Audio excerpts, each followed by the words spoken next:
All right, welcome to The Explainer. Today, we're jumping into a really key chapter from the new book, The Modern Art of War. And it tackles a huge question. What does AI really change about conflict? Now, the answer might surprise you. It's not about killer robots or futuristic jets. It's about something way more fundamental to how decisions get made. And this quote, man, it just gets right to the heart of the whole thing. What we're really digging into here is this seductive danger of technological certainty. You know what I mean, right? A machine spits out this clean, super confident answer, and our first instinct is just to go, okay, great, let's run with it. But that instinct, that can be a massive trap. You see, for decades, there's been this persistent dream, this fantasy really, in military circles. The idea that technology, and now AI is the big one, could finally lift what's called the fog of war. The dream is perfect information, perfect clarity, and of course, that leads to perfect decisions. Sounds amazing, right? But to really get why that dream is so incredibly dangerous, we need to take a step back. We have to ground ourselves in two concepts that have defined conflict for centuries. And these aren't some new fancy tech terms. Nope, these are the timeless, enduring burdens of command. So, first up, we have fog. And really, all this is the haze of uncertainty that hangs over any complex situation. You know, reports are late or they're just plain wrong. You have no idea what the enemy is really trying to do. The bigger picture is always incomplete. It's just that simple, frustrating fact of life. You never, ever know everything. And then there's friction. Oh, friction. This is basically reality's stubborn resistance to your beautiful, perfect plan. It's all the countless little things that seem to conspire against you. The bad weather, the truck that breaks down, the order that gets misunderstood, the road that turns to mud. All this stuff that makes even the simplest actions incredibly hard to pull off. So if you want to boil it all down, it's pretty simple. Fog is a problem of knowing things. It's a challenge to your information. Friction, on the other hand, is a problem of doing things. It's a challenge to your execution. And let me tell you, these two are the twin frustrations of pretty much any high-stakes operation you can imagine. Okay, so let's bring AI back into the picture.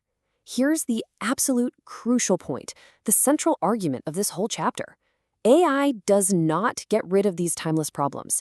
And believing that it can, well, that is the single most dangerous fantasy of them all.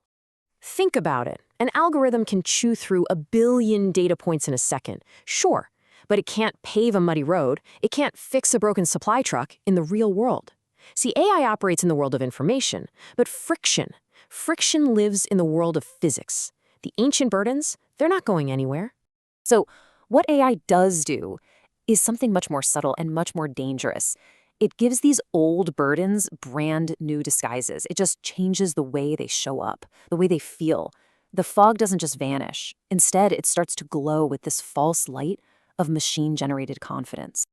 And this slide really gets at that core transformation. The old fog, right? That was just messy confusion.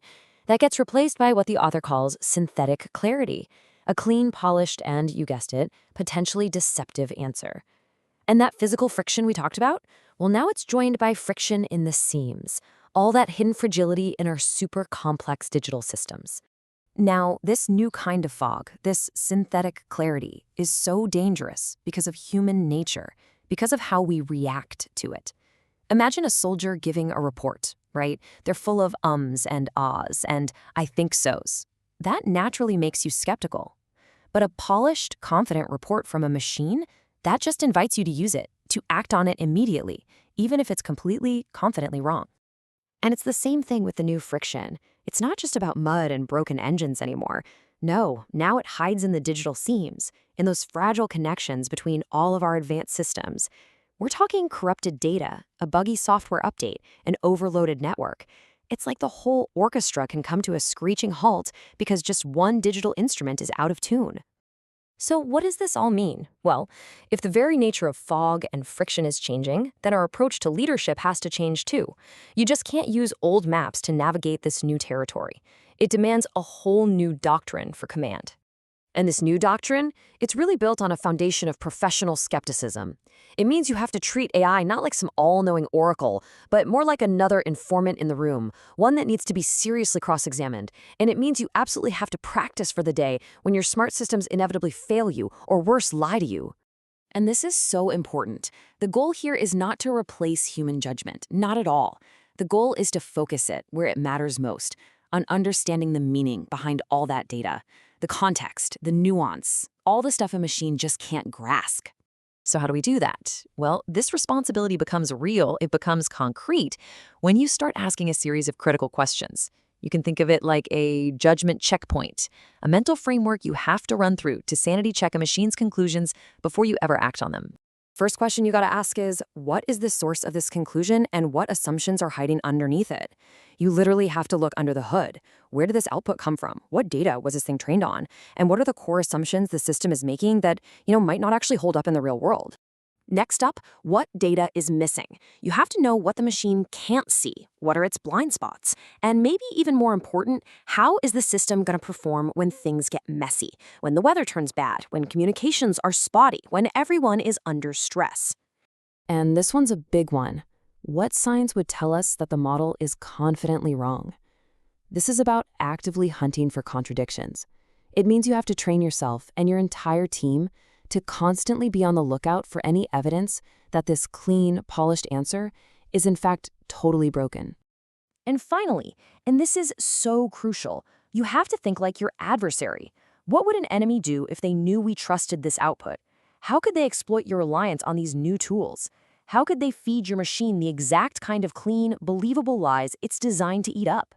Look, the key takeaway here is a fundamental shift in your mindset. We literally have to train ourselves to distrust things that seem easy and convenient. When the stakes are this high, a simple, clean answer shouldn't feel comforting. It should set off alarm bells.